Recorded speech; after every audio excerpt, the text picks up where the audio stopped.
मैं राजेश शर्मा और 7 India news में आपका स्वागत है। क्योंकि अभी जब हम लोकसभा चुनाव की बात करते हैं तो उत्तर प्रदेश में भाजपा को सबसे ज़्यादा अगर नुकसान हुआ तो उत्तर प्रदेश में हुआ। क्योंकि उत्तर प्रदेश में 2019 में बीजेपी के पास 63 सीटें थी और इस बार घटकर मात्र 33 सीट बची है। हालांकि ये अलग बात है कि उत्तर प्रदेश में जब भगवान राम के जो प्रतिमा की प्राण प्रतिष्ठा हुई उस समय तमाम सर्वे कराए गए। सर्वे एजेंसी ने कहा कि इस बार उत्तर प्रदेश में बीजेपी 80 में से 80 सीटें जीतने जा रही है और प्रधानमंत्री ने नारा दिया कि देश में इस बार 400 के पार। तो हालांकि हम अगर उत्तर प्रदेश की बात करें तो ना तो वो नारा उत्तर प्रदेश में सार्थक हुआ, ना जो देश के दूसरे राज्य हैं ना वहाँ हुआ, क्योंकि उत्तर प्रदेश देश का सबसे बड़ा स्टेट है। और जब जब उत्तर प्रदेश में सीट बढ़ती हैं तो जिस पार्टी की सीट बढ़ती है उसका कहीं ना कहीं देश में प्रधानमंत्री की कुर्सी की तरफ जाने का रास्ता आसान होता है। अभी चूंकि बीजेपी जो इतनी बड़ी हार हुई है उससे अभी उभर नहीं पाई और अभी 10 विधानसभा सीटों के उपचुनाव की तैयारी शुरू हो गई है। हालांकि हमें लगता है कि अभी अधिसूचना जारी नहीं हुई और अगस्त के महीने में यहाँ चुनाव उत्तर प्रदेश की तमाम 10 जो विधानसभा सीटें वहाँ हो सकता है। इसको लेके चूंकि अयोध्या भी एक ऐसी सीट है जो मतलब जिसे हम फैजाबाद बोलते हैं, फैजाबाद चुनाव वहाँ तो दावा पक्का था, लगता था भाजपा को कि वहाँ भगवान राम के मंदिर का निर्माण कराया जा रहा है तो वहाँ सीट जीत जाएंगे। लेकिन इस बार बीजेपी फैजाबाद भी हार गई। अब फैजाबाद की जो एक विधानसभा सीट है जहाँ से प्रत्याशी जो सपा प्रत्याशी थे जो जहाँ से चुनाव लड़े हैं तो एक सीट वो भी खाली है। उसको लेकर भी अब पूरी ताकत है बीजेपी की कि अब जो तमाम 10 विधानसभा सीटें हैं जिस पर चुनाव होना है, बीजेपी की मंशा है कि तमाम 10 की 10 सीटों को जीतना है, इसके लिए चाहे कुछ भी करना पड़े।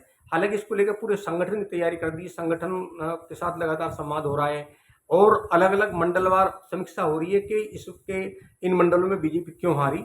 और इसके लिए चूंकि बीजेपी के पास बहुत सारे मतभेद हैं, बीजेपी के जो नेता हैं वो अपने जान बचाने के लिए उनके पास सीधा फार्मूला है कि अखिलेश यादव, राहुल गांधी ने संविधान के नाम पर लोगों को बरगलाया, लोगों को बहकाया।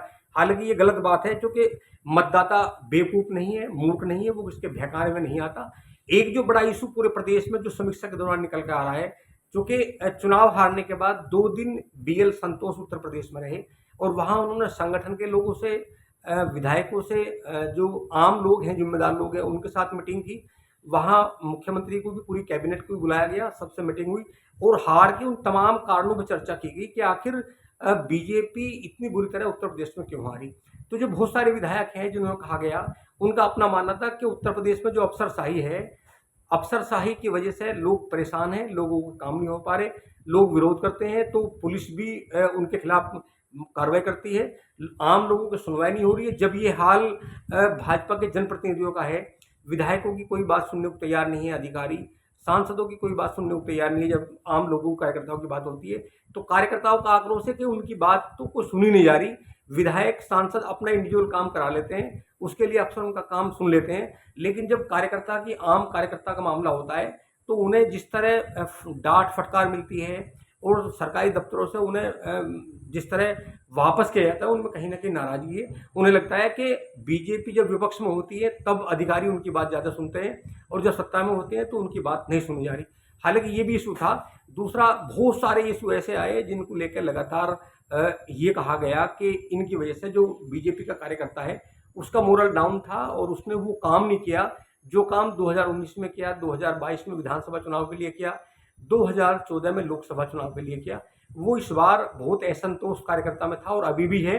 और अब तो ये भी कहने लगे, जिस तरह 2024 के जो रिजल्ट आए हैं उत्तर प्रदेश में, तो भाजपा के लोग ही अब लगातार ये कहने लगे कि अगर यही हाल रहा तो 2027 में इंडिपेंडेंट रूप से इंडिया अलायंस उत्तर प्रदेश में सरकार बनाएगी। ये कोई और नहीं कह रहा। जब भाजपा के लोग इकट्ठा होते हैं, बैठ के बात करते हैं, तो वही फुसफुस करते हैं आपस में और वो ये बात अभी से कहने लगे कि जिस तरह उत्तर प्रदेश में लोकसभा चुनाव में इंडिया अलायंस सबसे आगे रही है, इसी तरह 2027 का जो विधानसभा चुनाव आने वाला है वहाँ भी कहीं ना कहीं बीजेपी की हारने के आसार हैं। इसलिए क्योंकि तमाम कार्यकर्ताओं में उत्साह नहीं है, वो काम करने को तैयार नहीं है, क्योंकि अफसरशाही पूरे प्रदेश में हावी है और कोई अधिकारी, चाहे पुलिस हो, चाहे प्रशासनिक हो, सिंचाई विभाग हो, लोक निर्माण विभाग हो, कोई काम करने को तैयार नहीं है। मैं एक छोटा सा उदाहरण दूंगा, दर्शकों को बताऊंगा कि अफसर प्रोटोकॉल के मामले में क्या करते हैं और कितने मस्ती से काम करते हैं।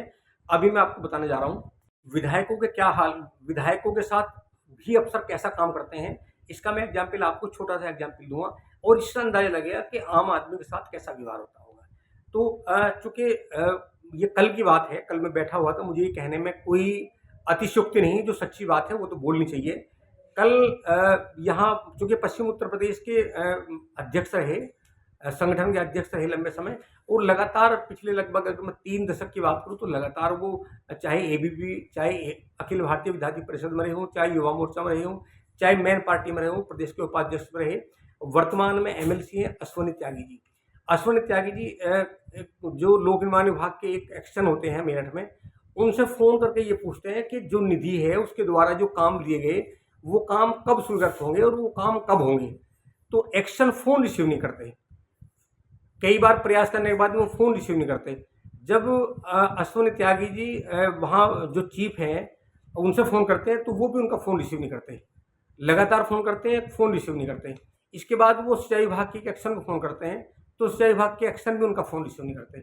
उसके बाद वो अलग अलग विभाग के अफसरों को फ़ोन करते हैं तो वहाँ भी कोई रेस्पॉन्स नहीं मिलता। एक यहाँ नेडा के अधिकारी हैं, क्योंकि जो सौर ऊर्जा है उसके बारे में सरकार से एक योजना आई है कि जो कुछ जनप्रतिनिधि है उनको जो है जो सौर ऊर्जा की लाइट है वो लगाई जाए। तो जब उन्हें पता चला, उन्होंने नेडा के अधिकारी से पूछा कि आपने जो काम आया है, आपने नहीं पूछा कि ये लाइट कहाँ का लगेगी। तो उन्होंने कहा, उनका जवाब था अश्वनी त्यागी जी से कि ये तो जनप्रतिनिधियों के सवाल के जो लेटर आएगा उस पर हम लोग आवंटित करेंगे। उन्होंने कहा कि मैं एमएलसी हूँ तो क्या जनप्रतिनिधि नहीं हूँ। तो उनका जवाब था कि ये तो सिर्फ विधायकों के लिए, सांसदों के लिए। मतलब आप देखिए इससे बड़ी शर्म की क्या बात होगी कि जो गजेटेड अधिकारी है, गजेटेड अधिकारियों को ये नहीं पता कि जो एमएलसी होते हैं वो उत्तर प्रदेश के उच्च सदन के सदस्य होते हैं और वो भी विधायक हैं। जिस तरह विधानसभा के सदस्य होते हैं, इसी तरह विधान परिषद के सदस्य होते हैं।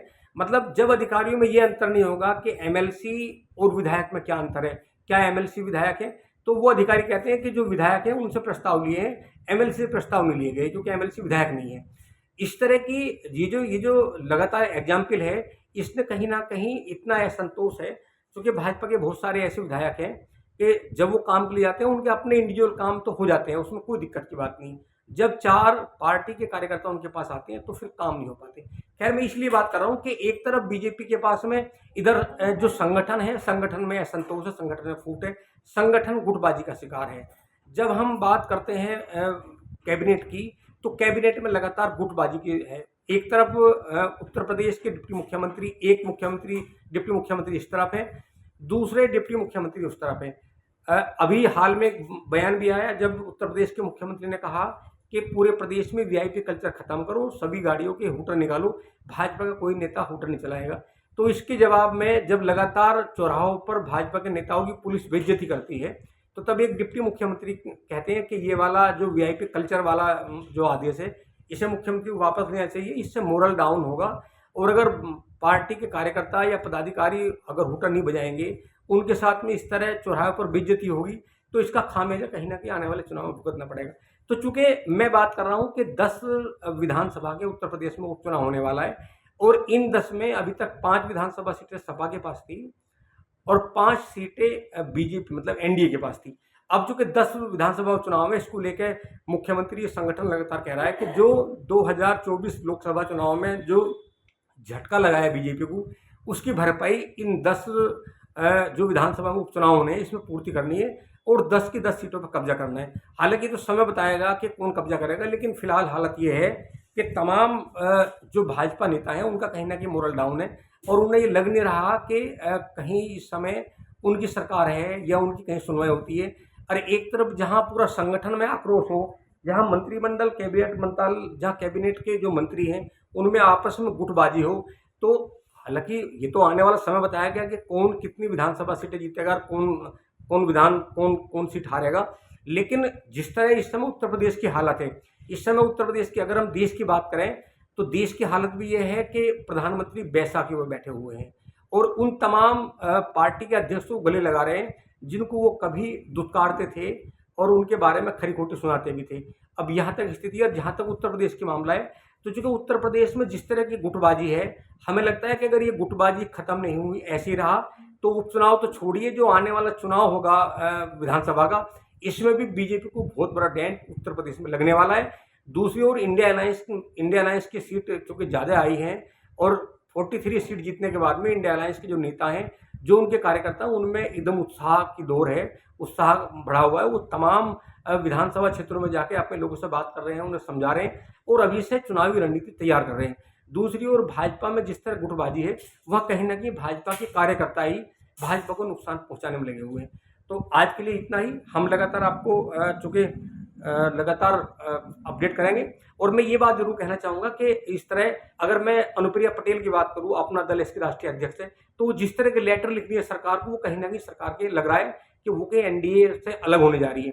जिस तरह निषाद पार्टी के संजय निषाद, चूंकि वो भी कैबिनेट मंत्री है उत्तर प्रदेश सरकार में, जिस तरह की बयानबाजी वो कर रहे हैं अपने बेटे परवीन निषाद की हार के बाद, उससे भी लगता है कि कहीं ना कहीं जो संजय निषाद हैं, ये भी कहीं ना कहीं बीजेपी से किनारा करने वाले हैं। और अगर मैं सुभाषपा पार्टी के राष्ट्रीय अध्यक्ष ओम प्रकाश राजभर की बात करूं, तो चूंकि ओम प्रकाश राजभर तो वैसे बड़बोलापन है, बहुत ज़्यादा बोलते हैं, लेकिन घोषित सीट से जैसे ही उनके बेटे अनिल राजभर की हार हुई है, तो उन्होंने भी एकाएक बीजेपी के खिलाफ शीत युद्ध शुरू कर दिया है। अब इसका रिजल्ट क्या होगा, ये आने वाला समय बताएगा। आप लगातार देखते रहिए 7 इंडिया न्यूज। नमस्कार, राजेश।